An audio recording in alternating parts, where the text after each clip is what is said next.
Can you guys believe it? It is the 1st of September. We are wrapping up the uh, third quarter of the year, and then we've got another quarter to go. We are a couple months away from Election Day. We are a little more than a week from the start of the official start of the NFL season. We are a day away from Game 7 with the Rockets. We'll get to that in a moment. We are watching what's happening in Major League Baseball. We just have a lot going on. So welcome. Thank you guys for being here. I'm excited about today's show. I'm always excited about the shows, right? And I'm excited that you guys have decided to take the time to join me. We're going to start off talking a little bit of basketball, and then I have a guest that's joining me. Always makes me feel infinitely smarter and more enlightened. But it's just a good person to have on the show. Dr. Robert Muhammad will be joining us, and we're going to talk about just kind of the state of things as it relates to sports and protest and losing to John Thompson and losing to Chadwick Boseman and what we should be thinking and doing. Not that he's going to tell you what to think, right? I want you guys to think for yourself. But as we get ready, okay, I don't know what that is. Hold on, everybody. I'm having some feedback. That was odd. Okay, we will get that in a second. He's going to join us shortly, but we're going to have some really good conversation. I'm going to start talking a little bit about those Houston Rockets because you guys have been hitting me up, and I promised you some Rockets talk, so we're going to do that. Good morning, Charles Drayton. Always glad to see you.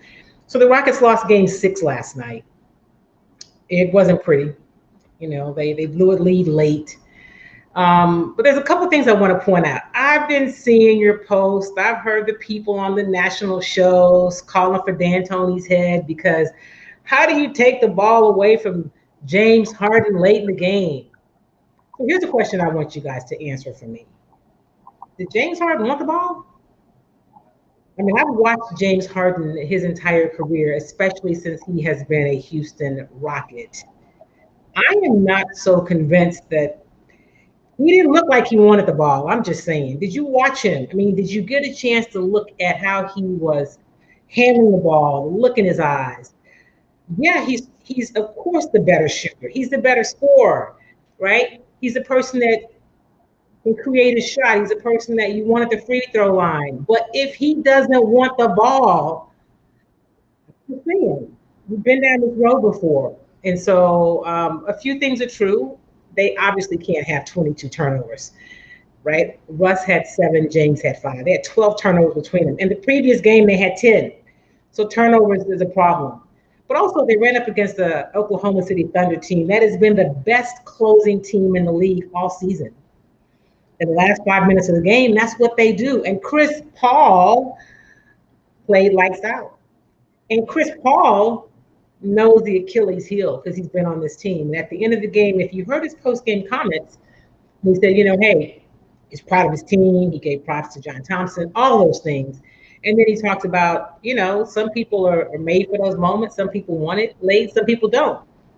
I'm just saying, we'll see what happens in Game 7.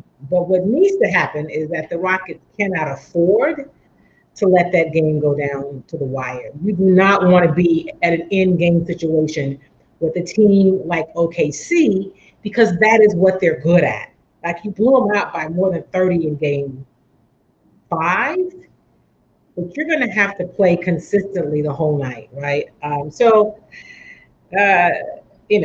Stephen A. say if D'Antoni loses Game 7, he's gone. Well, D'Antoni could win Game 7 and he could still be gone, right? But this series is not over. This Rockets team can get it done.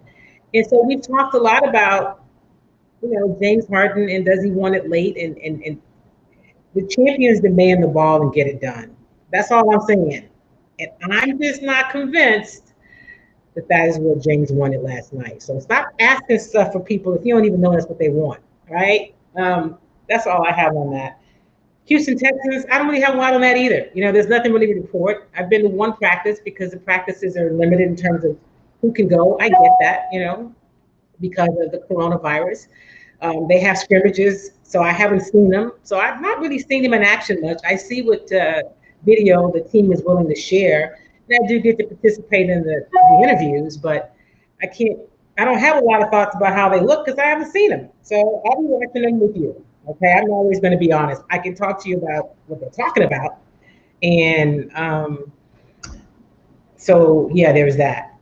And of course, Major League Baseball is making it the best way they can, having to stop, postpone games when they get a COVID test or a COVID exposure, and just trying to get through this season. It has been quite an interesting juncture for sports in this country, right? And we can talk more about the Rockets later, but I want to get to my guest, and I'm always super excited when he agrees to be a part of the show. And he just brings so much, a wealth of knowledge and information. And listen, we all need that. Okay. One of the things I'm always encouraging you guys to do is to be to get educated, understand the issues. Don't let people just tell y'all anything. Okay. Um, I don't just talk about politics during the election season. I talk about it all the time because it is a part of the fabric of the society we live in, and we need to know for ourselves. Stop letting people tell y'all what you should think and how you should feel. Good morning, Dr. Muhammad. I appreciate you being here, my friend. Good morning. How is the sports diva doing this morning? You are the only person that I let call me that. I am doing great, and I'm doing better now that I get a chance to sit across from you and have a conversation. It has been a busy time, and there's a few things I want to talk about. Before we even start, talking about, there's a lot of issues. We have lost a lot of Black men this year, and not even just the superstars like the Kobe's and the Cliff Robinson, and then of course Chad Boseman, and then John Thompson. I mean, we've lost a lot of Black men in 2020, and that's kind of heartbreaking. Well, in the cycles of life, in the scriptures of the Quran, it says, in the creation of the heavens and the earth and the alternation of the night and the day, there's signs for men of understanding. Men, parenthetically, also meaning women, for people of understanding. And so what we have to do is we have to understand that oft time, God will take the great ones from among us so that you and I, in our flawed selves, will look in the mirror and say, God, if you would take somebody like that, then I need to get myself together. Yeah. And so, I'm like you. I'm somewhat conflicted at this time, because no one who loves their people or loves humanity wants to see people suffer. But at the same time, if we don't have these kind of conditions, if we don't have these kind of circumstances and events to come into our lives, then we won't struggle. Because right now, Sister Kim, you and I have a certain level of acceptance in the society. Not that we're fully accepted, Yeah. but we have a certain level of certain circles we can move in and out of, where lots of people cannot. But one thing I know about you, and one thing you know about me, is that I do not suffer from, and nor do you suffer from, after watching that wonderful block and segment that you did on Sports Extra, from the illusion of inclusion. Yeah. That you understand there is a watermelon ceiling that you and I have to break through in order that we can do bigger and better things and fulfill the purpose of our individual lives. So yes, we've lost a lot of great ones, but we lost a lot of great ones the year before that and the year before that. And if you think about it, I think about a sister by the name of Rakaya Gibson and her husband, Dana. Oh yeah. Yeah, he was a pro football player, and I know their family very intimately. They lost their son, Yeah. and she would gladly give up 2020 or go through whatever is going on in 2020 just to knock that one bad piece of losing her precious son through, this cardiac arrest that happens to some of the strongest among us. So the question is not all of those stars that were so brightly shining in our universe, but those potential stars that we're losing, the young brothers that are winding up in the morgue or in jail or in the hospital because of circumstances and conditions that we live in social, political, and economic system that we're in right now, which is, and at the root of it is white supremacy. And so we have to navigate this. So I know that you and I've talked about the role of athletes and the role of sports. And so, like I said the other night, when people talk about, oh, sports and politics should be separate, I mean, sports has been a part of change in the society forever. It goes back, a really long time. I mean, you and I, of course, have had a lot of conversations about the great Muhammad Ali, but it's not even just Muhammad Ali. It's why there was a Jackie Robinson. I mean, it's at the root of so much change. And so to see the NBA players last week show their protests was not a boycott. I was explaining to somebody, a boycott is when I say, I'm not going to go to Target because they've done something, and I'm going to boycott spending my money there because I don't like the way they treat customers. I just picked Target. I don't have an issue with Target. That's not what they did. They protested. They said, we're going to have a work stoppage because we have something to do and something to say. And like the guys asked me on the show on Sunday, so what should the athletes do next? And it depends on which ones. I think it's time now for some other people to do stuff, right? They have taken the step and said, here are some things that we want to see happen. And so as it relates to NBA players, now we need to see what the owners are going to do. But the NFL, Dr. Robert, is a whole nother story. And there's so much uncertainty there. But at the end of the day, we've heard from no NFL owners, the Ravens ownership, but beyond that, we haven't really heard anything meaningful from these owners. And that really is the key. Well, it's true, sister. Sister Kim, right now I'm reading the book by Isabel Wilkerson called Caste, The Origins of Our Discontents. And this book, I would recommend it to anyone. This book here. I'm going to write that down. Yeah, Caste, The Origins of Our Discontents. Okay. And so I'm going through that right now. And what we have is a caste system. Yeah. And so when you talk about owners, you're talking about masters. Yeah. And they can afford to pay athletes hundreds of millions of dollars if they're making billions. Okay? But what happened is that we're almost a landless people now. When we came out of enslavement and were emancipated, some of the things that we attempted to do, we went to Oklahoma, we built over 60 towns. There was a black state movement in the Indian Territory, Oklahoma. That's not really known about. It was called Okaloosa. There's a book called Okaloosa. And it's a black state movement where they literally were formulating a black state. And the intrigue about it is very interesting. I won't bore your listeners with the particular intrigue, but let me suffice it to say this. We're almost a landless people right now. We've lost tens of millions of acres of land. If we got our 40 acres and a mule, we wouldn't even be having these conversations we're having right now. Right. That being said, so our treasure is the Chadwick Bosemans.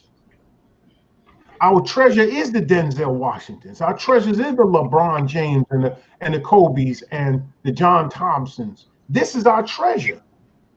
Our treasures in talent and culture, and people make billions of dollars off of us because Black Panther made like $1.5 billion worldwide. How much of that money actually, even though we had black directors, writers, my fellow alumni, I guess she's alumni, Ruth Carter did the costumes. She's from Hampton. I went to Hampton. She's from Hampton. I know you're gonna get that Hampton in there. I know you're gonna get that. Hampton in there. You get that HBCU up in there. But the point I'm making is that we have this talent. These men and women, the WNBA, even the sister with the tennis, so this thing spread. Even the National Hockey League. Yeah. And the National Football League. So these are our talents. These are our oil wells. These are our diamond and our gold and our silver mines are these athletes and celebrities. Okay, so now What they've said is enough is enough. And you're right, it's not no boycott. It's a demonstration.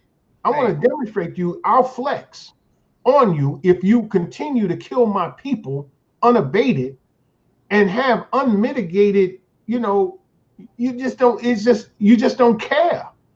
And so after a while, you see these major league players, the New York Mets player crying on television. LeBron saying, I'm afraid. Not so much he's afraid for himself, he's afraid for his children.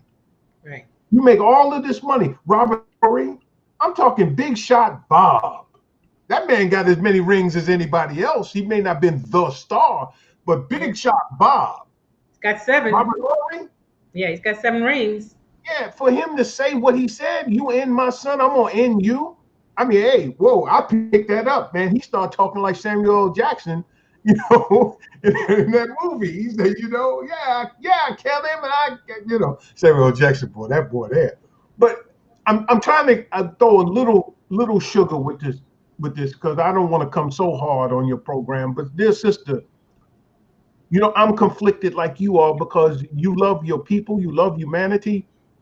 And sports does bring us together. It does give us a respite from the things we've gone through all week long. So that Saturday, Sunday, that evening basketball game, that evening baseball game, or that twilight doubleheader, that football game, that Saturday, gridiron, collegiate gridiron. It gives us a respite from what we're going through. But right now, this thing is permeating the whole society, and because we're conflicted because we don't want to see people suffer. We don't like conflict, but at the same time, we're seeing that our people now are having to be woke up. They're waking up to understand that people might not be answering these polls truthfully. Oh, absolutely. Yeah, as to who they want to be president. They're not answering these polls truthfully. And we're about to find out come November what America really thinks about us. See, because you have to know dog whistle and you have to know code word. Right. If you understand that at the turn of last century, white Anglo-Saxon Protestants controlled the film industry. Thomas Edison and all them controlled the film industry. And members of the Jewish community who were in vaudeville at that time did not like the way they were portrayed on film. So they invented a place called Hollywood. So when people say Hollywood is corrupting our morals, Hollywood is a metaphor for Jewish people. Now, let's bring it on down to the modern times. Liberal and progressive, okay, because we really are, Black women in particular, are the backbone of the Democratic Party. So when you say liberal and progressive, it's a metaphor for Black people. Yeah. So understand what's going on and see what it is and understand and peel back the onion and recognize the fact that right now we're going to be shown, does America love us? The first to die in the Revolutionary War was Crispus Attucks. 5,000 Blacks fought in the Revolutionary War. And after the framers of the Constitution went into Philadelphia from May 25th, 1787 to September 17th, 1787, and came out with this new document called the Constitution. Yeah. They didn't have us in mind. And the only thing that kept that Constitutional Convention going were two compromises, one of which it resulted in 3/5 of a human being or 3/5 of all other persons, which in slavery the word slave does not appear in the Constitution, but it was a compromise. The whole thing was a compromise, and it was compromise on us. And I can go through the compromise of 1850. I can go through Kansas-Nebraska Act. I can tell you about the compromise of 1877, where Rutherford B. Hayes became president. They pulled out the federal troops from the South, and that's how Jim Crow came. I can go through these compromise after.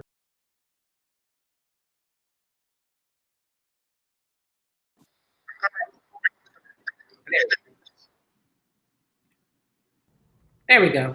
Okay. All of the federal programs that were passed during the so-called New Deal had to have local control over them. whether it was the farmers loans, whether it was the coming back, the veterans programs, you name any federal program had to have local administration. And so the Southerners who made up the Democratic Party at that time made sure that, we didn't get cut in. Social Security. Right. Which specifically for certain occupations, most of which were ones that we did not inhabit. Agricultural work, service workers. That's what we did. And they excluded us from Social Security. I can give you the whole thing. Segregation was enforced by the law. Color of the Law is a book written that talks about how redlining, banking, zoning, all of that work together to keep us in the ghetto and keep us out of the suburbs, which is now a topic of discussion today. So right now, Sister Kim, you and your listening audience need to understand that regardless of creed, class, or color or gender, we're about to find out, does America love us? We fought again in every war that America's, we attacked and fought every enemy that America said was our enemy. We even locked up or went after the Native Americans and helped push the Mexicans out of what was Mexico in the Southwest. And so now here we are in 2020.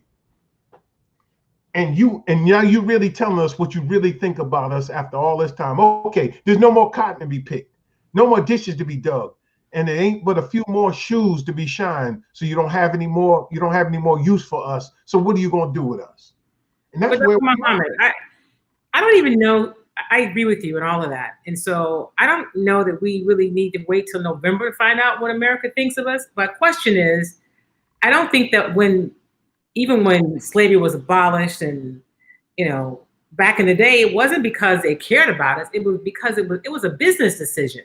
And so I think that's what's going to happen in November. A lot of this is, and I'm not saying that no one cares, right? But it is about, are we good and valuable for the country? Is there, are they better with us or without us? I mean, I think I tend to think it goes along those lines, but here's a question I have for you. How is it that, or why is it that you say, Black women are the backbone of the Democratic Party, clearly. Why is it, and how is it that Black men are the group that the bots and that they feel like, okay, we can permeate this group to make a difference. If we can just get a little bit of this group. I mean, I'm listening to, I see the myths and the disinformation. I'm hearing Barack Obama did nothing for Black people. I'm like, are we really gonna let white people tell us that now? Are we really going down that road? And this man is better for the economy, and I make a few dollars, and he's better for me. And I'm going, but the economy's in really bad shape. You don't have to be a financial scholar. Maybe the stock market is set solid right now, but we know the stock market goes up and down. But how many of us are really invested there? The economy is not in good shape. I'm like, why is it not crystal clear that what's happening now, it is not good for Black people? I don't understand why that's even a question, why we are discussing that. How does that happen? How do we get so, Tony just posted, he said, meanwhile, Jason Whitlock throwing out wild headlines like LeBron is a bigot. Jason, I never really even mentioned his name, but here we go with that nonsense. How does that happen? Again, Malcolm talked about house Negroes and field Negroes. Yeah. There's a caste system. Right. Sometimes I know how, but yeah, sometimes the caste is race, sometimes it's income, and sometimes it's gender. Sometimes it's all three combined. So you're going to have people that are going to talk like that. The Jason Whitlocks of the world are going to talk like that. They're going to parrot the language that they know that the slave master's children wants to hear. They don't want to have anybody to give a critical analysis of what's going on in America. Now, one thing is that we have the onus really is on us. But it's all said and done, the onus is going to be on us, Sister Kim. Right. Because I, as a student of history and policy and religion. But most of all, when I look at the founders of the state of Texas, first come here to create a colony for Mexico in this place called Texas, and then fighting for their independence, and then establishing an empire that was slavery, and then joining the Union in 1845, and then breaking off from the Union as a slave state, as a part of the Confederacy, never having to suffer the invasion of federal troops here. And the reason why we celebrate Juneteenth is because they kept us enslaved for 2.5 extra years in the great state of Texas. This is really this is really something that we need to look at. And do you know that during the Civil War, there were no major slave uprisings here in Texas? And one author attributed to the fact that the slaves, and though they did not like being enslaved, but they did not want any harm to come to their masters. I'm telling you what's written and documented. Now, that being said, spread that across the 48 states that's here in the continental USA, and then the 2 that's in Hawaii and Alaska. And we see that we have this among us. So how do you think that we are controlled? How does a people, other than in the United States or North America or the United States of America, how does a people who literally darker people outnumber 11-1, how do they continue to rule? It's not because they're smarter. It's not because their weapons are better. It's they've learned a system of divide and rule. Yeah. So they're going to divide us by gender. This coloration that goes on between us. You know, if you're black, stay back. If you're brown, stick around. You know, if you're yellow, you're mellow. You know, so we have that in our own. We don't even have to go outside of our quote unquote race, sister. We got these problems. You from the North, I'm from the South. You know, you from the country, I'm from the city. You know, I'm from the West Coast, I'm from the East Coast. You name it. I got some money. I'm middle class. I'm upper class. I don't want them. I moved out of the ghetto. I had to get away from there. Them people there, this, that, and the other. And you think you got it until your son, who's out there in the suburb, gets pulled over by the police and gets abused. Now all of a sudden you want to call on the activists to come out there and say no justice, no peace. Come on. You know, we seem to forget who we are until we're reminded who we are in the eyes of America. So with all that being said, and with the times that we're in right now, as we kind of go down this final stretch for the next couple of months to a really important time, right? Like, and people say, we always hear that this is the most important election. All you got to do is look around and see what's happening, right? COVID-19 is real. There's pretending that it's not real. It doesn't make it go away. And now this new herd thing, that's herd immunity. So we're just gonna let 2.3 million people die, and then we're gonna all be fine. That's the craziest thing ever. So we know that unless there's a change with this administration, if for no other reason, we can't even get back to working towards whatever the new normal is going to be, because COVID-19 is. Our kids can't go to school, people can't go to work, businesses are closing, especially our businesses at a large number. So I don't understand what's not clear. But to still have these conversations about, well, maybe it's not that big of a deal. And yeah, this experiment we've been under for the past 4 years has failed miserably. And it's really failed for Black people. And the few people that they managed to muster up at the RNC, the Black faces, not Black voices, because those are Black faces. That was a lunacy.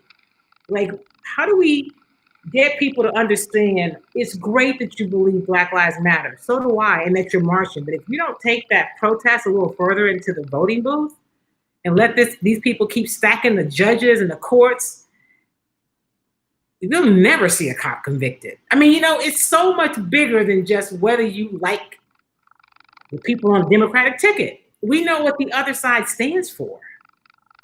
And it means us no good. Again, sister, 100 years ago, and I say this not to be sacrilegious, 100 years ago, you couldn't have gotten a black person to vote Democrat if Jesus was on Yeah. the ballot. Yeah. Let's be real. Yeah. That's So true. so William Clay wrote a book called Just Permanent Interests. And the motto is no permanent friends, no permanent enemies, just permanent interests. And part of the problem is that we got this bass-ackward system. My teacher, the Honorable Minister Louis Farrakhan, says that politics without economics is symbol without substance. So I can't disregard what Tony is posting on your timeline, your trend line. I can't disregard it, because in truth, your politics are the god, your economics. Again, I go back to a caste system. Right. Understand that when those founding fathers came out, one, they only wanted the vote to be for property owning white males. They did not even trust non-property owning white males with the ballot, with the vote. Okay? So understand, sister, that this is about protecting property. You had some Europeans that came over here to this country who didn't have a pot to pee in or a window to throw it out of. They saw this vast continent ahead of them. Yeah. Yeah. And they subdivided it among themselves so everybody could have their house and a picket fence or a farm or whatever. So property rights. This is a people who have a preoccupation with private property. So how can a people who have a preoccupation with private property ever respect the people they once owned this property? We were property, sister. It's in the DNA of this civilization, of the America. We were property. Yeah. And there's no, what we have to understand is that we're still seen as that. And the reason why you have the Sugar Land 95 is because after we were emancipated, we went through convict leasing and we were less valuable. See, before, as slaves, we could be willed to children and grandchildren. We were part of an estate.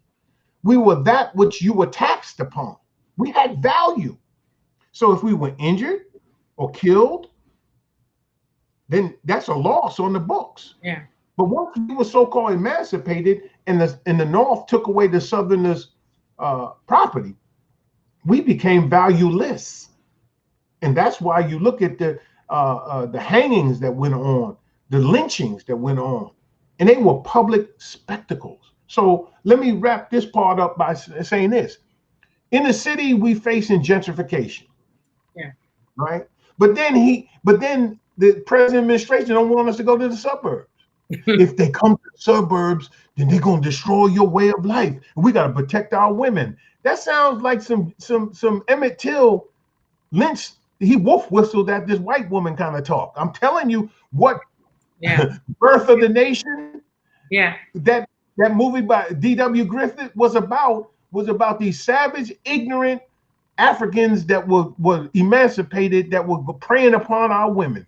We got to protect our women. But really, they didn't lynch us because of our affairs or desire for white women. They lynched us because we dared to go into business. They lynched us because we dared to want to have political power. They lynched us because we wanted education. They lynched us because we looked them in the eye. They lynched us because we walked on the same sidewalk they didn't step off. They lynched us because he charged me $1 when the thing only should have cost me 50 cents. And I questioned him and he said, "What are you trying to figure behind me, N-word?" Look, man, look, either we wake up or we don't. This rugged individualism is a myth. It's a myth. This is not a meritocracy. You and I are very erudite, well-read, intelligent, articulate people. But yet, sister, you should be on these national networks. Hell, you should own the national network. You should be the one behind the camera running this thing. What I know that you know about this media and sports, but you're relegated to an appearance once in a while, and your peers admire you. They know that they can't run no small time stuff on you. I was watching all of them. Them some heavy hitters is on Sports Extra. These cats is talking sports and all day long. That's what they do. And they got all the resources at their fingers. and here you are with a Dixie cup and a toothpick, you know, doing as much as they're doing with all the resources and all the contacts that they got in the sports world. Sister, come on now. I'm Dr. Abdul Haleem Muhammad, or Rob Muhammad, as you know me. You've seen me in these sets with the high and the mighty, walking the streets with the hood, with the gangsters in the streets, and going into the prisons and preaching and doing all of that. You know, I'm a Renaissance man. I can walk with the kings, and I can suck with the poor man. You can't pull no small time stuff over on me. Then why aren't I the governor of this state? Right. Come on, you know why. Right. So let us resolve ourselves that if this thing doesn't work, let us come together and have a family meeting. Regardless of our creed, our class, what side of town we come from, our gender, our sexual orientation, our sexual preference, whatever it is, we need to have a family meeting and say, you know, like Teddy Pendergrass sung the song, so good, loving somebody and somebody love you back, and that's a fact. Well, what if America don't love us back? What are we going to do now? Are we going to bequeath? Am I going to bequeath to my sons and grandsons and to your nieces and nephews another 465 years of inequality, lack of freedom, and injustice? Or are we going to make a change? We got to understand politics is to guard economics. This is why he cut taxes like he did. This is why he deregulated what he did. This is why he's doing what he's doing now. There's some things, see, we got to understand. The truth of the matter is that you had a father and uncles and cousins and big brothers that could work at U's Tool with a GED, right, or a high school diploma. They could earn enough money to buy a little house in Sunnyside, South Park, South Acres, and they could family. Yeah. They could put their car through U of H or TSU, sis. And this whole dynamic has changed. So now we can't even have that so-called American dream where the father takes care of the family and the wife is a housewife and all that kind of stuff. Man, both of them got to get out there and get their grind on. Otherwise, we can't survive. And so they deindustrialized the country. So you're going to have people with these conflicted minds because Trump is indeed trying to bring back manufacturing to the country. Who could argue with that? Right. Except for the other stuff that come along with it. Right, right. So yeah, I know Biden. Hell, I'm conflicted in one sense because Biden. How can you say Biden's going to be weak on crime when this cat wrote the crime bill that locked up all them brothers I went to go see in federal and state prison? Come on. Right. See, how are we going for this okie doke? And the thing is, that's really funny, Sister Kim. You and I might not be fooled, but why are white folks so silly to vote against their own interest? They don't even understand that there's a caste system that they're not for you. Right. They'll never get out of their rich cracker ceiling. Never. And but if they destroy the post office, it's going to affect you guys a whole lot too. You know, it is strictly a caste system. So let me ask this, a couple things. Tony wants to know if you have like I do, but you know, you and I get wound up, and that's why I invite you. That's why I invite you. Tony wants to know if you have a recommended reading list. Look behind me, Tone. I could give you a recommended reading list right now. You know, of course, I recommend in terms of, you know, the reading this book by Isabel Wilkerson, the Caste, the Origins of Our Discontent. Yeah. And I would be remiss if I did not recommend that you don't get a subscription to the greatest newspaper, the Final Call newspaper. Okay.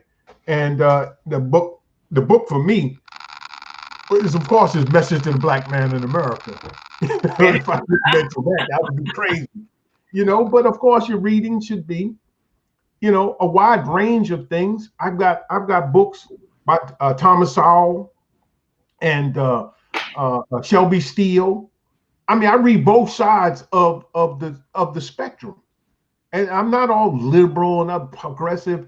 I mean, just can think about it. You know, They're trying to hang the minister of the Nation of Islam on the necks of the progressive and liberals. Again, I'm telling you, that's a code word. Those are code words. Right. The truth of the matter is, how can I be considered progressive if I'm pro-life? I don't support abortion on demand, except for rape, incest, and when the woman's life is in danger, and that should be between her and her significant other, her doctor, and a clergyman, and her family. That's something. And the government ain't got no business involved with that. Right. I am pro do for self. I don't see us sitting around being on welfare for generations. That we had to get up and do something for ourselves and be entrepreneurs and all that. So I'm for free market enterprise, but somebody can't tell me to pull myself up by my bootstraps while they got all the boots and the straps. Right. Right? Yeah. You know, so think about it. So think about Mr. McNair, he's a billionaire. His son inherits his football team. Now, here I am. You tell me pull myself up by my bootstraps, Mr. Conservative, so-called conservative. You're not really conservative, because but anyway. Right. So you tell me pull myself up by my bootstraps, but you got a son-in-law that's dumb as a bag of rocks. Because you don't want your daughter complaining to you or coming back home to live with you, you will go and co-sign a loan at the bank for him. Look at the HUB report, the historically underutilized businesses. Yeah. And you will find that white women businesses have more businesses than black, brown, red, yellow, male and female put together. So affirmative action is not white people against them. It is a bedroom, living room, and dining room debate. Bedroom, because that's your wife. She owns 51% of the company. That's all it takes. Right. It's a living room because that's your sister. She owns 51% of the company. That's all it takes for it to be owned by her. It's a dining room debate because that's your daughter that owns 51% of that company. And I'm not knocking females who have been marginalized and kept out of the economic. That's part of the class system. But don't think that we don't realize that our lack of net worth is not tied to the fact that we're discriminated against. And who voted? 50% of white women voted for Trump. 53%. 53. Okay, I didn't want. Oh, I shaved off the top. 53% of them voted for Trump. Yeah. This misogynist. This man said, grab him by the you know what on the tape, and they still voted for him, and they still support him. Yeah. So why is the fight now for the suburban? Because they take us for granted. They know we're gonna vote. Our pain is so great. And see, some of us are just so disillusioned with both parties that we don't see that they fulfill our permanent interests. But here's the other thing. We also, though, they wouldn't be trying so hard to keep us from voting if our vote didn't count. And that's, to me, that's like so elementary, but it's so clear. If our vote didn't count, they wouldn't be trying all the tricks that they're trying. And I just would encourage people, you know, love your entertainers, but stop getting your politics from people who don't know what the hell they're talking about. Learn it for yourself. Listen to, don't just click on the first thing on Facebook and feel like you've gotten good information. That has been sent there by a bot. It's by design. We are smarter than that. We have got to be more politically savvy. We've just got to stop and say, well, I'm smarter than this. This doesn't seem to really suit my interests. This can't be the truth. Come on, Sister Kim. Without giving, because you can colorize your hair, you're not giving away your age. You and I were taught civics. You and I were taught civics in high school. Yeah. They're not taught civics in high school. I was just having this conversation with a friend the other day. I was taught it in school, and I grew up with it in my home. You know, my grandfather was a precinct judge. I mean, my parents worked in the polls. But yeah, I heard a grown man the other day say, he called into a national show. He's 32 years old, and you know, is a black man in California, and he talked about voting for his interests because he's probably got two nickels rubbed together, so he feels like Trump's good for the economy. The host said to him, "So do you understand how this works? Do you understand how policy happens, how government works?" And she said, "Well, let me ask you a question. How many people in the Senate?" He didn't know. He finally goes, "Well, I don't know." How do you don't know?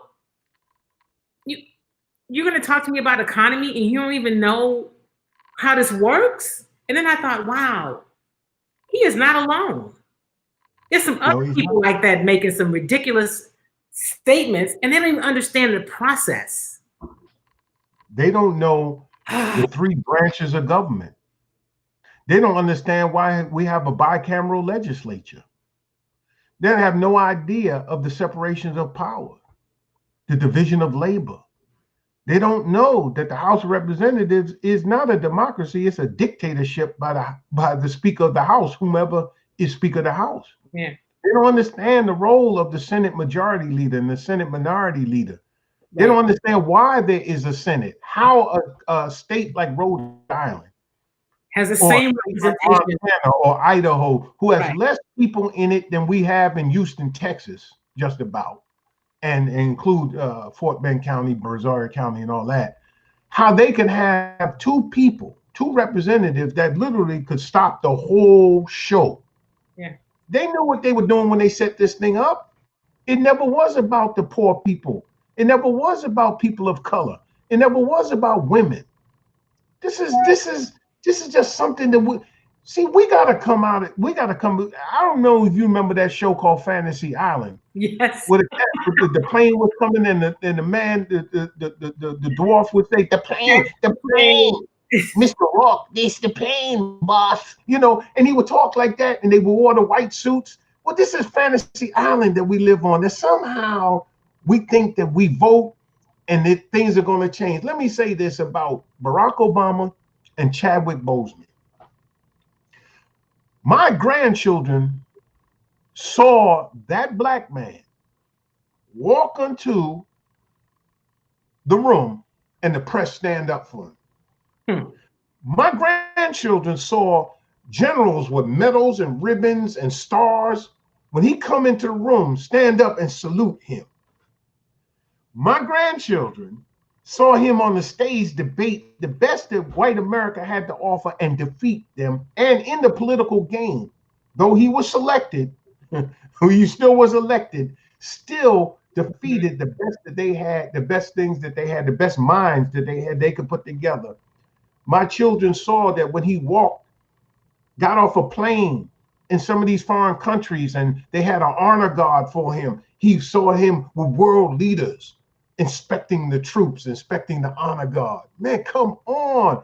That vision is in the head. Now let's go to Chadwick Boseman. He played James Brown. He played Thurgood Marshall. He played Jackie Robinson. And most importantly, he played the Black Panther. So now my grandchildren have this belief that they too not can be soul trained dancers. They too can be a superhero.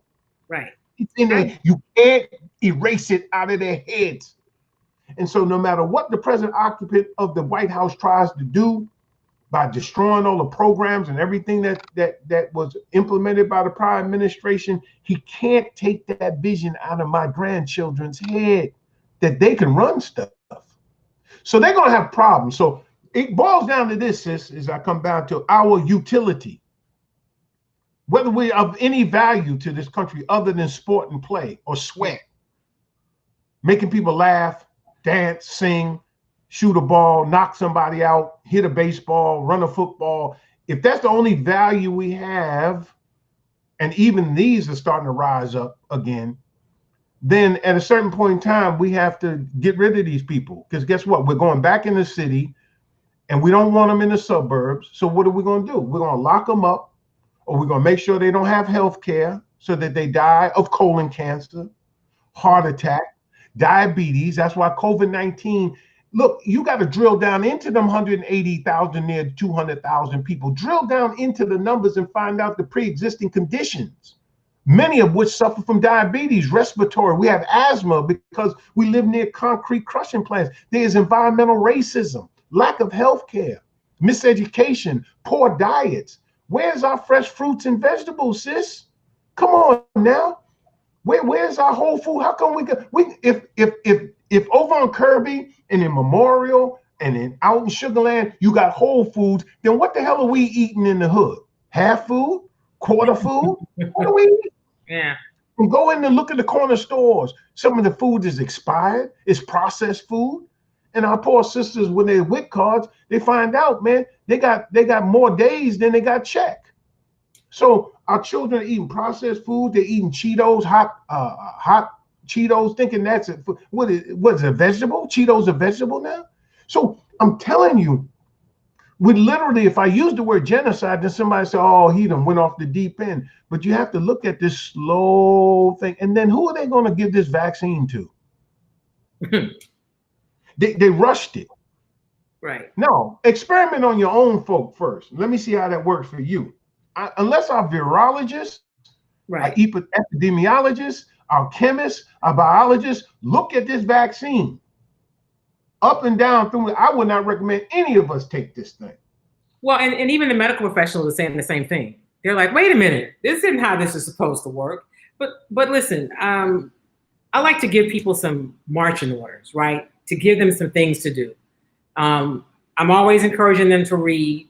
If you are not registered, get registered to vote. If you have not taken the census, be counted. We need to be counted so that we can have the resources. It also has to do with how the lines are drawn in terms of who represents us. So be counted. It will take you 5-10 minutes, not very long at all, to make sure that you're counted. You won't get counted for another 10 years.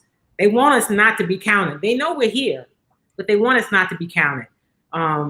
Lewis Muhammad says, how do we put pressure on these police unions who promote the hostile activities against Black and brown? You know, that in itself is probably a whole series of shows. But I want to give people some things that they can do in this home stretch. We do have to come together as family. That should be an ongoing thing that we try to do. But right now, what would you encourage people to do moving forward, heading to November? Right now, sister, you know, I'm one like you. I would encourage those things. I answered the census. I'm a registered voter. All my family, my sons, and all of us are registered voters. You know, and it's just like I wouldn't tell anybody. Don't tell me how to pray and who to pray to. Right. I won't tell you who to vote and who to vote for. I'll just tell you. Let me lay out for you your permanent interests, and then you go in the booth and you decide who will best address your permanent interest. The police union piece is legislation. Mm-hmm. You know, who you elect. All politics are local. All of them. Yep. So it is important who's the mayor. It is important who's your state rep and who's your state senator. It is important who's governor, as much as it's important who's president and who goes to the Congress. All of this is very important, but don't get it twisted. It is about your economics. Because please understand this. Pharmaceutical industry gives more money than big oil, insurance, or any other special interest, big pharma. So they control your Congress, they control the White House, and guess what? They even control the media. Yep. You can't watch a primetime program without there being some kind of and you know something y'all gonna have to learn how to do? Close your eyes when these ads come on TV and just listen, because light travels faster than sound. Yeah. And they show you all these pretty pictures of people dancing together. They're at the cookout, you know, holding hands, making all kind of plans like me and Mrs. Jones. They do all this kind of stuff, right? But the man is saying at the end of the commercial, but if you take this and your leg falls off, if your eye goes blind, if you have suicidal thoughts, immediately contact your physician. Whoa! Right. These images is sending one signal, but the truth it should be waking you up to take. Big Pharma is running this bad boy. Why do you think they're pushing these vaccines like they're doing? This is about making money off of us. It's about economics, y'all. Not that materialism and money is the end all. That's not what I'm saying. But you have to understand the root of this country, the root of the state of Texas was the fight for independence was these people wanted to control their property, which was their slaves. They did not want that. And those who owned slaves were the elite that ran the politics of this. And once slavery was ended, they found a new way to run. So now listen, y'all. Cotton was king after the Civil War. Then Spindletop gave us oil and gas. Now it's Wall Street. Wealth is now in the information age, which a medium we're using right now. But Zuckerberg and all these cats, man, I don't see why you're gonna let them, just because they billionaires, push you around. They are making riches off of the infrastructure you and I paid for. We gave variances to the utility companies where they can run their lines. This is running over. We put the satellites up there. All of this comes with space, the space technology of sending John Glenn and all of them in space and putting satellites up there that they can use for all these telecommunications. We paid for the infrastructure either through R&D research that we paid colleges, through the space program, through the military. And now these people making billions of dollars and they playing us against another. I'm telling all people, regardless of your creed, your class, your color, your sexual orientation, wake up, man. We're being played against each other. And there's an old African proverb that says only a fool fights in a burning house.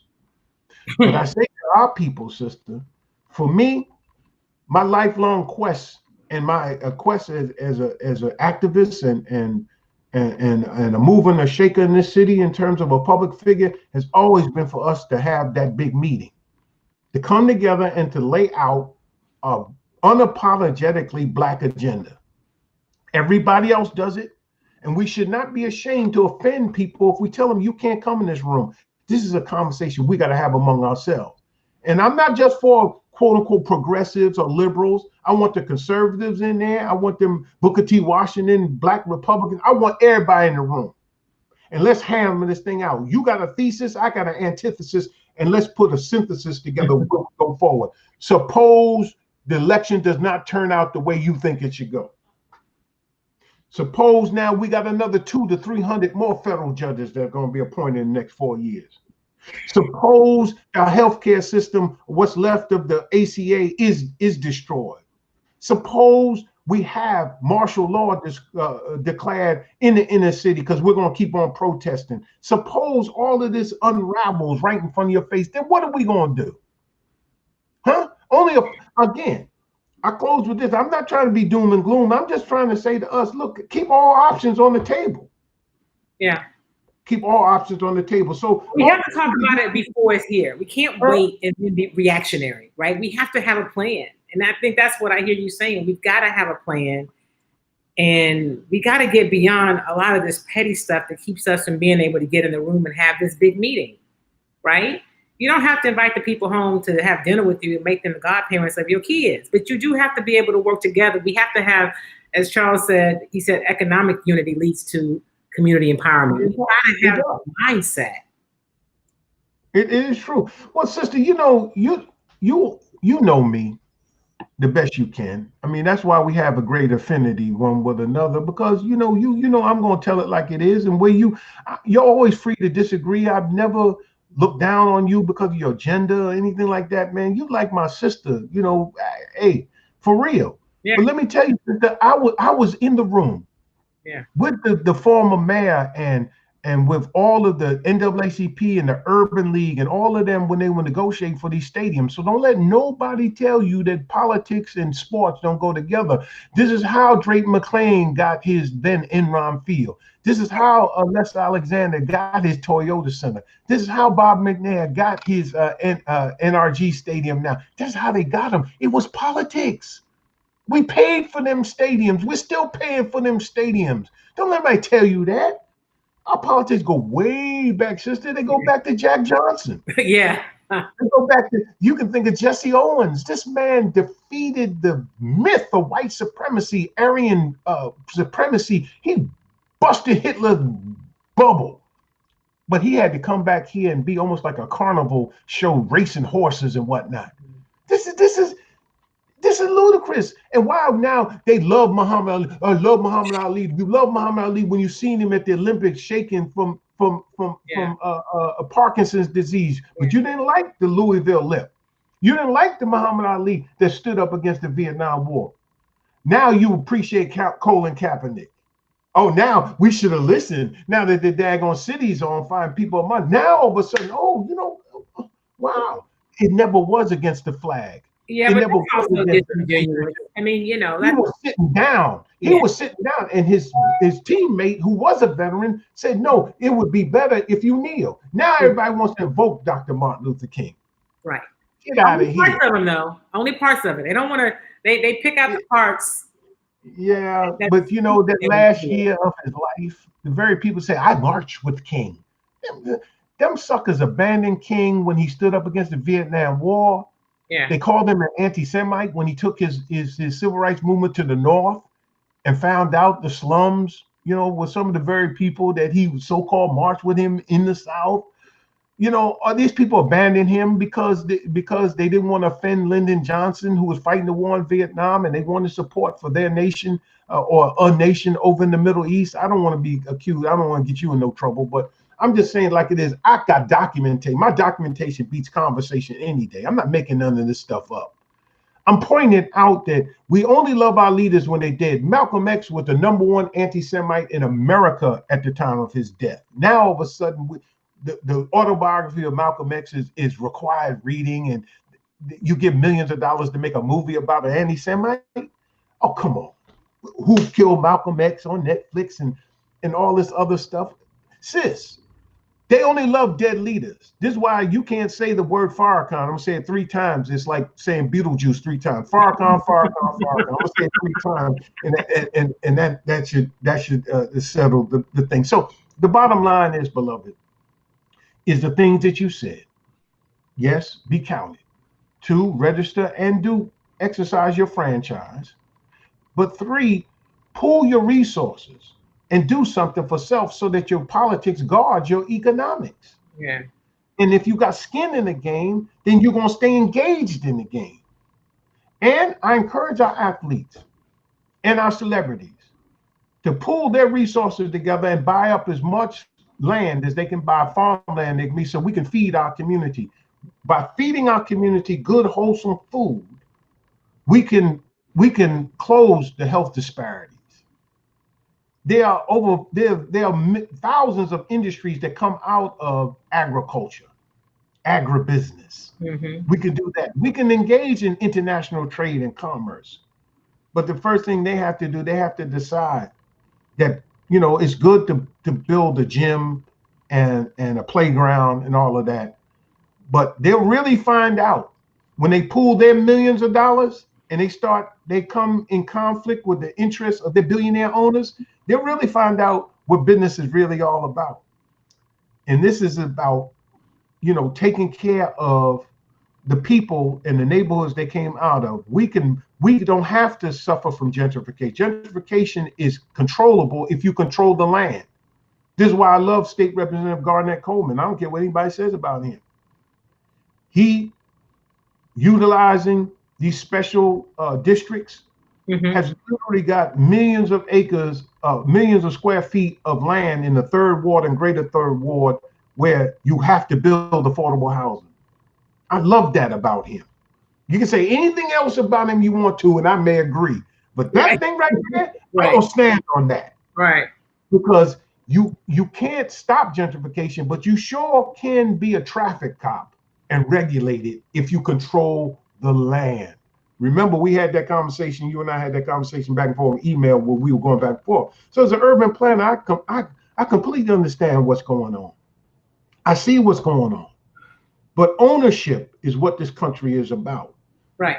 But let us not separate this, get into this, it's about this money, got my mind on my money and money on my mind, and forget about the fact that there's a caste system that relates to race. There's a caste system that relates to gender.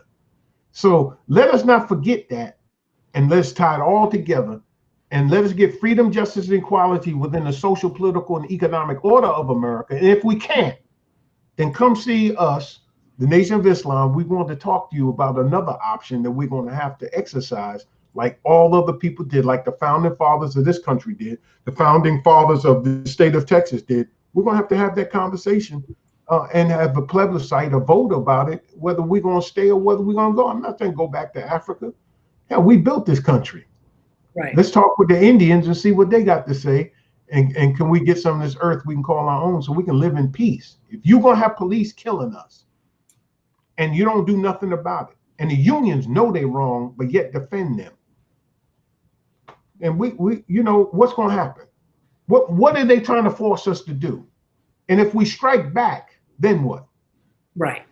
So I think we know that clearly we couldn't be marching into capitals with AR-15s and strapped with weapons and doing the stuff that the white people have been doing. I mean, you know, we don't get caught up, because you know the first gun control laws were passed in California when the Panthers walked up in the state assembly with long rifles, and they held them at port. They didn't point them at anybody.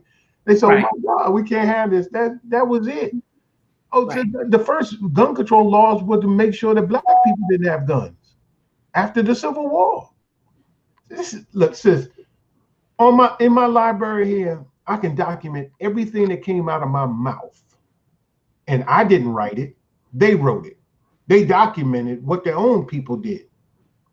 And I sometimes, when I want to escape, I go and I start reading the debate at the Constitutional Convention. I read the debates.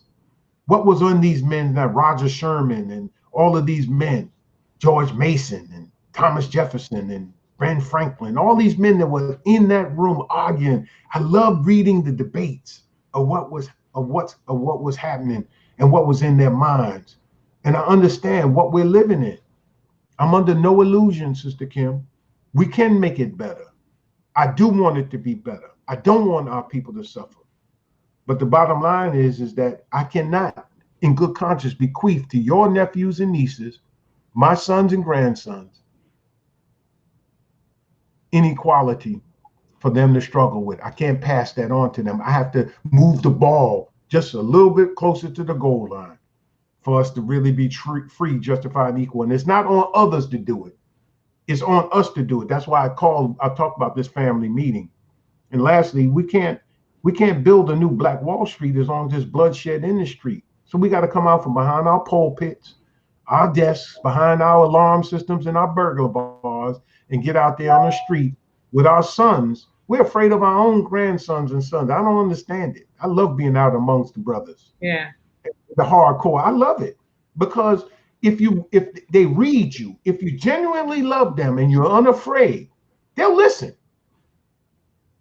So we got to stop the violence in our own community, because Black lives should matter to us. Yeah. If Black lives matter to us, wouldn't nobody be taking our lives without knowing that they need to look over their shoulder? Notice how it's not about what's happening, the injuries and the deaths that's taking place to Black people by law enforcement. It's about white fear. What are they going to do? Oh my God, they're burning, they're looting. And you know something, I'm finding out that when you don't have an agenda, your movement get hijacked. Right. These aren't the people that peacefully protesting out there ain't the ones burning and looting and all that. Yeah. These are some people that the protesters are walking around with skateboards and bullhorns. Okay. Come on. That's how they move. Come on. So look at the inequality. Look at the inequality. They go to state capitals in Idaho and Michigan, and they threaten the governor and the state legislators with guns and all that kind of stuff. Hell, and we send shockwaves down there when we walk around and we arm ourselves. I got a book down there called "We Will Shoot Back." It's about the deacons of defense. Called "We Will Shoot Back." These brothers came out of Korea and Vietnam, and no. We have over 400,000 Black people in the military, and they're watching this over social media. They say, why do you think LeBron and them in that bubble? And what about our troops and soldiers who are overseas in a bubble? And they see this on social media. What the hell am I fighting for? I took an oath to defend this Constitution, and look at what they're doing to my people. My people get no rights. What do you think going through the head of some of them? So we have to be where this country is unraveling right in front of our eyes. The question is, are we going to unravel with us? So if America falls and collapses, you won't find, if the stock market fell tomorrow, Sister Kim, you wouldn't find Black people killing themselves, because you can't kill yourself jumping out of the basement. Right. Yeah. I mean, we, I feel like we're going to be all right, but I also think that now is a pivotal time. And so I think a few things can be true. I think we can still need to have that family meeting, and we can still do something in November to try to try to be part of what's happening. I think we can do both. Sister Kim, you know how you and me roll when we run into each other at Sunshine. You know, we did, just the kind of joy we have in seeing one another, just a happenstance. And then we get into these little 5-10 minute conversations that are so power packed. They leave an impression upon me for weeks after just the little conversations we have. So yeah, sister, it's not either or, it's and in both. And we need it all. Come on. We need all of it. That is the problem. The problem is that we juxtapose Booker T. Washington against W.B. Du Bois, Marcus Garvey against W.B. Du Bois. We Malcolm X and Elijah Muhammad over Martin Luther King, Minister Farrakhan versus Jesse Jackson or Al Sharpton. We got to be smarter than that. Yeah. There's some of us who believe in assimilation and integration and accommodation. There's others who want agitation, separation, and reparations. We can come into the room, but we can't make the mistake we made in the convention. I think it was 1972 in Gary, Indiana, where we sided totally with politics.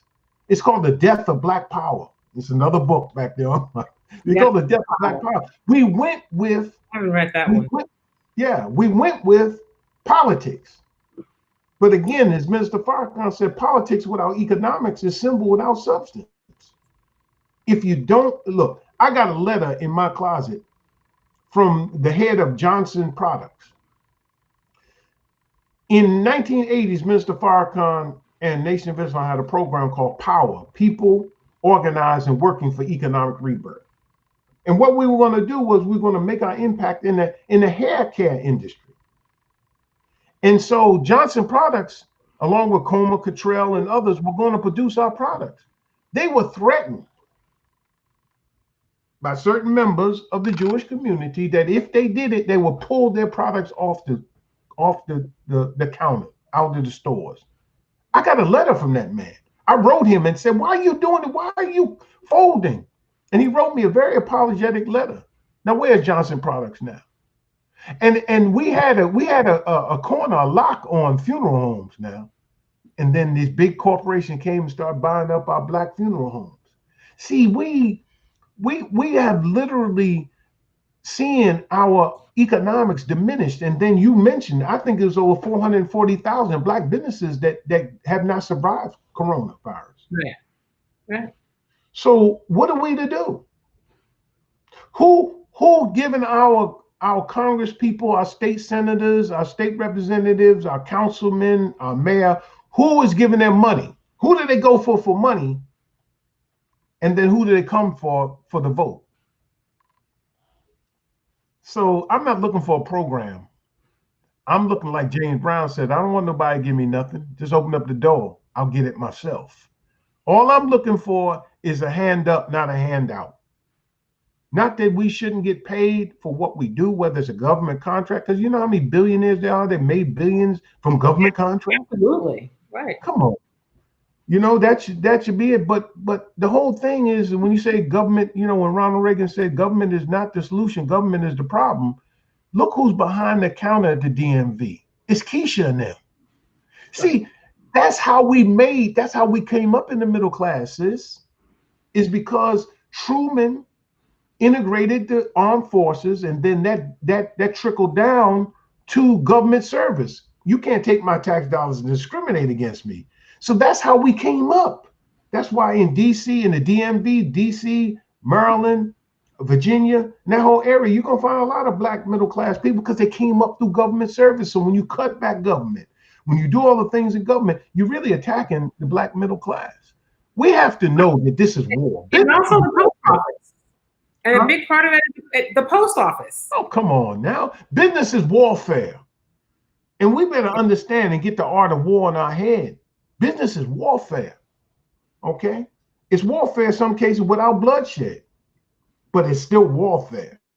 And there are casualties. And if we recognize that the business of America is business, and get about busyness. Right. And we can turn our street hustlers into entrepreneurs. Even though they can't spell, I have to spell check the word myself. I'm a hustler. No, you're entrepreneur. If we can put the right product in a man or woman that got that kind of drive, if we could turn their trap houses into distribution center for sneakers that come overseas, a pair of Nike sneakers cost $10 to manufacture overseas. Adidas, $10, $10, $12, but they sell them for $100. You stand in line for some sneakers, but you won't stand in line to vote. You stand in line for a $1,000 iPhone, but you won't stand in line to vote. That is the conflict that I go through in my mind.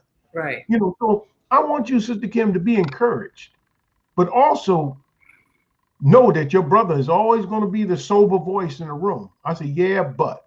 And Charles Drayton is one of those that's been in the room with me, and I hear all that happy talk coming out of these cats, these cats, our leaders, and then I'm always that contrary voice in the room. However, I've always been a team player, and when we had a consensus, I said, okay, I agree to this, or I didn't agree, and I walk away. I won't be in this press conference. But I agree with their course of action. What has it gotten us to this point? Now it's time that, you know, you listen to another voice that's been telling you all along. You cannot expect a people to respect you if you're disunified. They won't respect you. What has them now opening up all of these arenas for voting sites? Right. What got their attention was the unity of those players.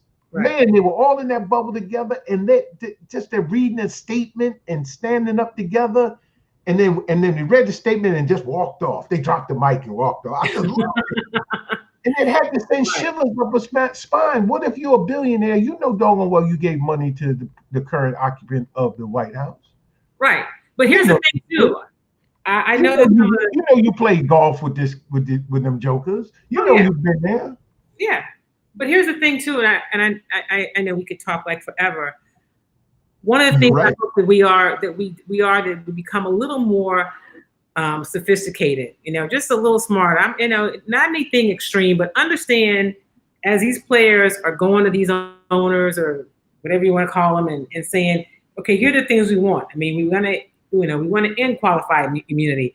I mean, like I said, tell them to call Mitch McConnell. They know him. Like they run in that circle. It's 300 bills that have not been moved forward to the floor out of the 400 that have been passed in the House. That's 80%. Get to work, right? We paying y'all to get to work. Have those conversations, but don't be disillusioned because at the end of the day, you know, let's talk about the Texans. The McNair still may vote for Trump. So what? You want them to do what's in your interest. You know, they're going to vote who they want to vote for, but are they moving in their interest, in your interest? Because that, of course, is in their interest. And that's how we have to change the way we think, in my opinion. You know, we can't be so sensitive to think, so now we're just going to all be singing Kumbaya and doing the same thing. That's not going to happen. But if you want this to move forward, I'm going to need you to move in what's in the best interest of me so that then it protects your interest, which is your money. Because as you said, it all comes back to economics. But my concern is who gets to be in the room with these guys when they're reaching out. I already know. Questions that I've been asking at the press conferences, I keep getting, so who do you work for? I work for the same person I've been working for the last 5 years, the KD company.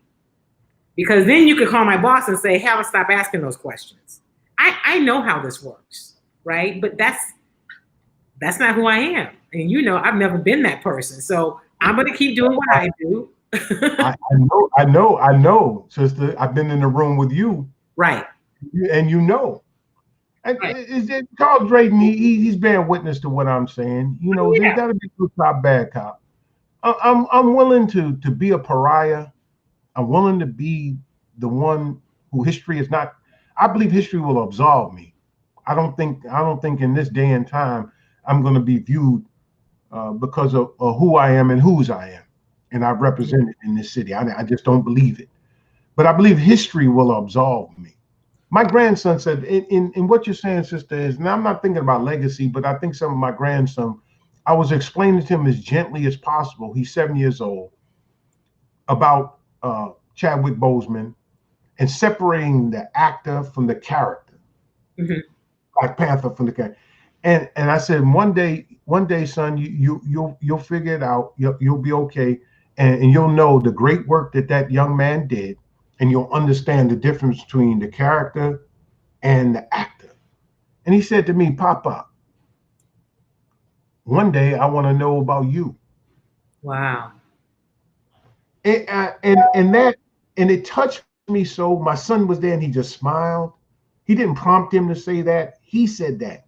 I want to know about you. I said, you want to know, you're going to want to know about Dr. Abdul Haleem Muhammad, huh? Not Papa? See, yeah. I want to know who you really are. Because to them, I'm Papa. I'm just a grandfather, a doting grandfather that loves his grandchildren. But in truth, I'm ready, willing, and able to put it all on the line to get my people to see where we are right now.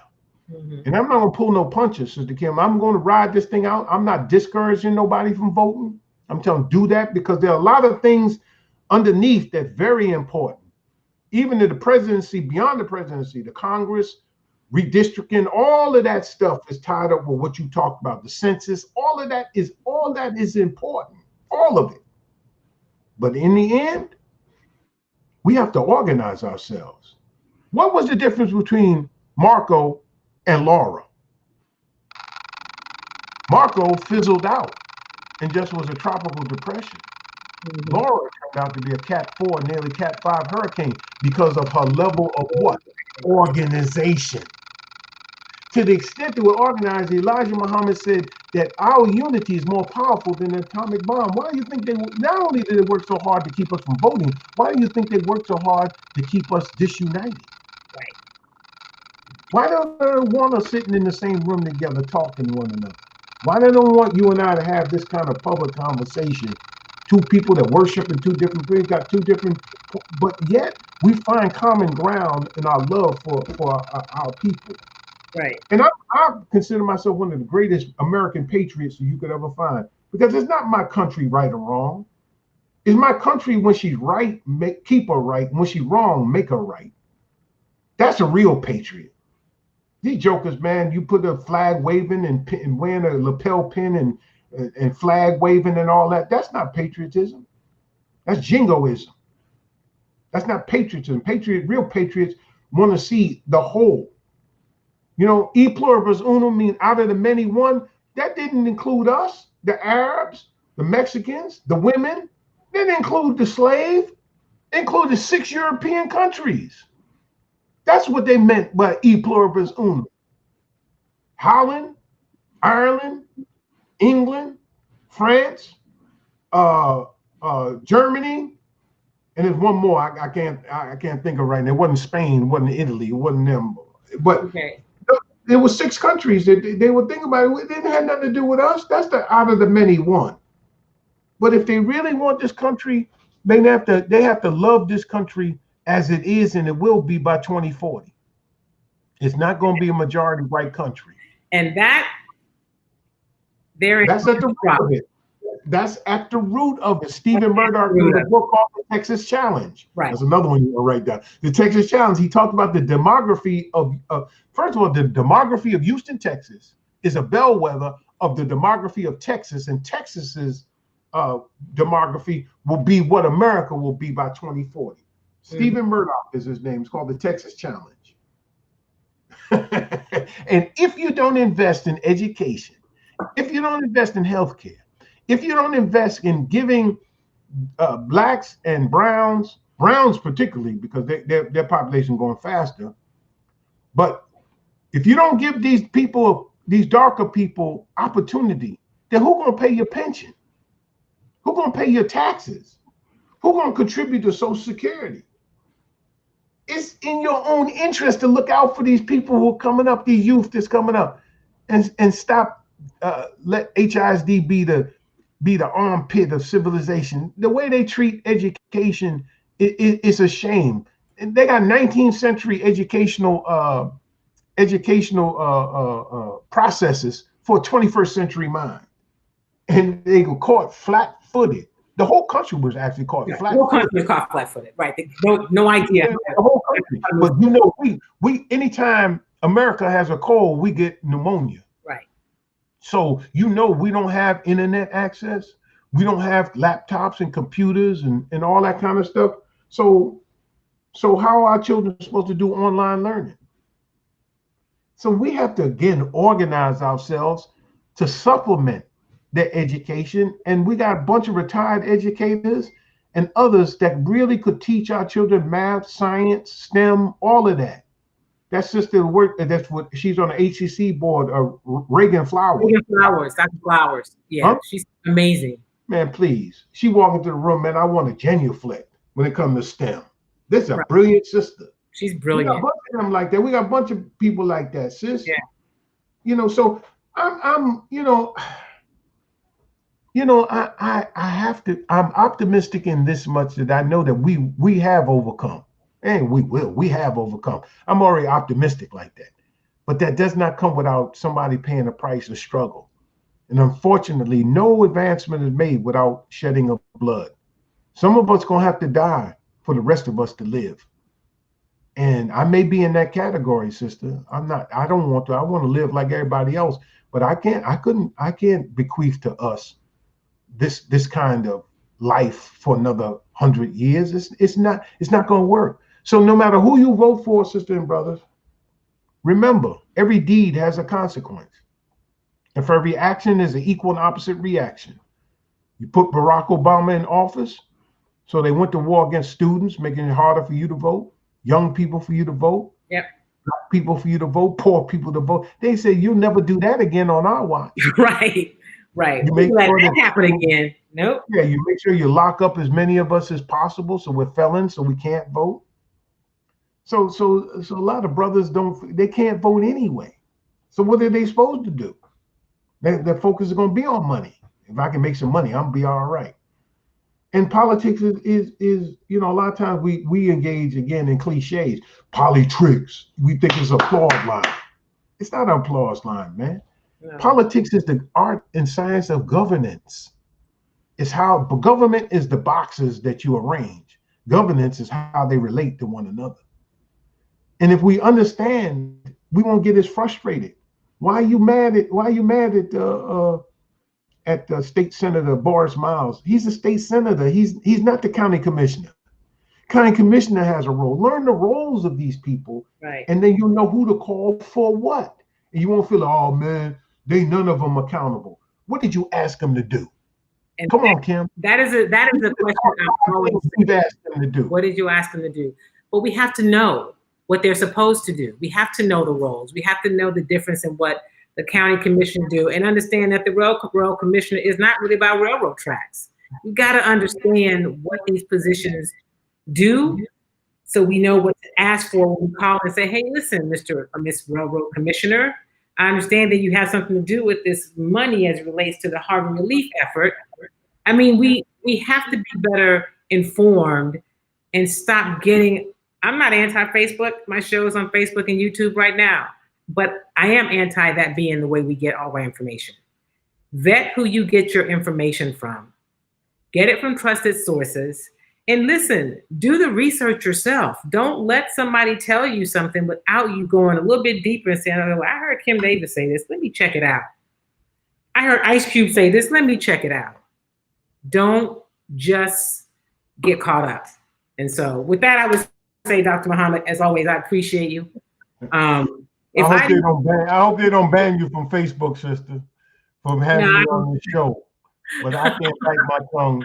It's love that generates these kind of things from my heart.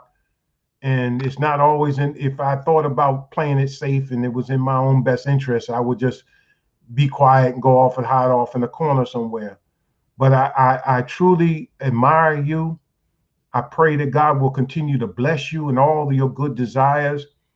And I hope that you will help be a catalyst to help our people in the healing that's going to need to take place, regardless of who is elected, who takes the oath of office on January 20th, 2021. Trust and believe they're going to have a hard road to hoe, because this nation is split almost right down the middle, and they're going to have half the country working against them, regardless of who's in the office. And when elephants fight, the grass gets trampled. and we happen to be the grass. Politics, yes, Brother Victor, politics is corrupt, but you should be incorruptible. And you should be like Elliot Ness and the Untouchables. You should be able to go into that corrupt system and still come out smelling like a rose because you understand how to navigate the corruption and then not be corrupted and speak truth to power and get for your people what you went in there to get without you being bought off or selling out. That's when you're corrupted. So thank you, Sister Kim, for having me on. And I look forward to our next conversation as we get closer to November, or after November, having the conversation and calling for the family meeting. Actually, both. I mean, like you know, if I didn't believe in, have always been believe in speaking truth to power, I may be in some of those spaces you think I should be in at the network. But I still just listen. I have to use whatever platform I have because information is powerful, and we need it from people that will do the work and get it to us and tell us the truth. And give us the right information and ask the tough questions. It's not a popularity contest, you know, it's a responsibility. So I thank you and I appreciate you. And we will talk before the election, after the election, and anytime in between. All right. Well, keep your mask on, keep up your social distancing, wash your hands often, clean off these surfaces, and the best to you, sister. And I look forward to us having a smoothie together with a mask on. How about that? Right. All right. Thank you, sister. Thank you. Take care. Take care. All right, everybody. That was Dr. Robert Muhammad. He is, you know, I went longer today because when I get a chance to have a conversation with him, it's just so valuable and it's worthwhile, not just for me, but I hope for all of you. So thank you for hanging in there today. We talked a little bit about sports at the beginning, but you know what? We are in the fight of our lives in this country right now. So it is not just about sports. It never has been if you follow this show, but I will be telling you about that. Make sure you follow me on all my platforms. I'll give you updates about the Rockets and Astros and Texans. You can follow me on Twitter at Kim Y. Davis. I post there during games, and you can follow me on Instagram. I'll post other interviews that I have throughout the week on kim.y.davis. And as always, thank you for being a part of the show. If you will, share the video, and I will see you on Chalk Talk on this platform next Tuesday, but I'll see you before then. Have a great week, everybody. Make sure you do something kind for yourself and something kind for somebody else. Make sure you're counted in the census. Make sure you're registered to vote, and make sure that you're wearing your mask and practicing social distancing.